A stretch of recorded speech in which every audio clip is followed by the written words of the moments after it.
Hi. We have some more interesting astrological aspects coming up.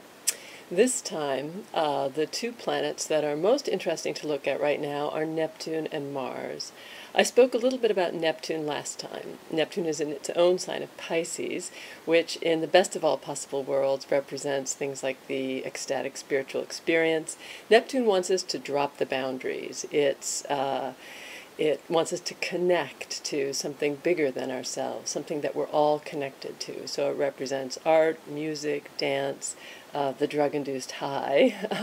Neptune has a famously wiggly relationship with reality, which means that sometimes it can lead to things like lying or deception, illusion. All of these things are Neptunian. On the other side, we now have Mars in Virgo. Mars is the fight or flight planet. It represents the ego, the drive to get what you want, to have what you want, to take those steps, especially when it's in Virgo, and you know what those steps are, and do those things to get you where you want to go. Virgo being an earth sign. So you could think of this as a dichotomy between doing and being, between effort and surrender. These are two energies that have a very difficult time recognizing each other, even seeing each other, let alone holding hands and playing nicely. They don't want to do it. One of them wants to let go, the other one wants to go forward and get what it wants. Every single step of the way is up to me.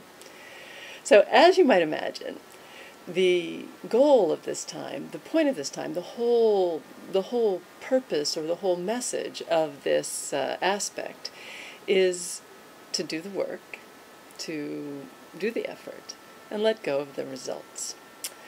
So this is easy to say and very, very hard to do. In fact, one might say it's the whole message of the Bhagavad Gita, to do the work without attachment to the fruits of the effort. It's especially hard right now because with Neptune and Mars in opposition to each other, although both energies are actually good and necessary to live a healthy and fruitful and happy life, when they get into alignment with each other, it creates some really unpleasant results. It can create those. It can lead to tremendous anxiety, to confusion, enormous confusion, a real sense of like, who am I? What am I doing? It can make you feel failure very intensely in a way that brings up tremendous self-doubt.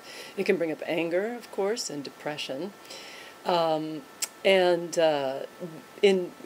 seeing with a number of people, many people these days, like the sense of some important goal or plan, something that people have been working very, very hard towards and put a lot of time and effort and perhaps money, suddenly seem to fail definitively, to feel as if they're getting the message, it's not going to happen. And it brings up the question, like, so do I have to not want what I want? Do I have to just let go? Do I have to just admit defeat? Just give up?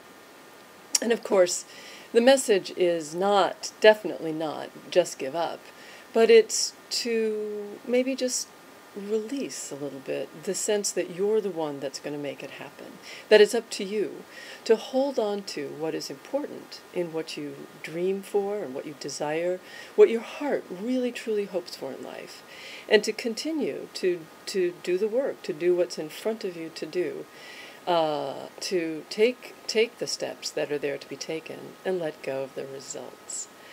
As I said, many spiritual practices talk about the need for some combination of effort or sustained practice, work over time, and surrender or release or non-attachment or letting go.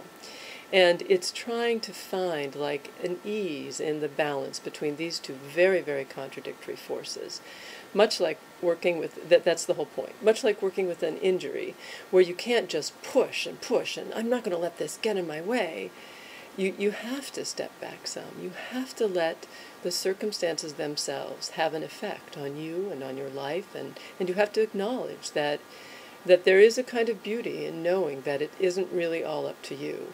And yet, you still have to do, what is yours from your heart to be done. The aspects last for a while. They last through mid-May, so we'll all have lots of opportunities to play with these two very divergent forces, and to, as I said, try to get them to hold hands and play nicely together, or at least just see each other and recognize that they are, in fact, on the same page. It's very important with Mars in Virgo to cut yourself a break and to not fall into the trap of being very, very hard on yourself. That's an easy trap to fall into these days, and it is, needless to say, damaging. Just remember, do the effort with a gentle touch, because without a certain amount of gentleness and compassion for yourself as well as for others, what's the point? Good luck, and we'll be talking more about these aspects in the near future. I hope you have a great few weeks.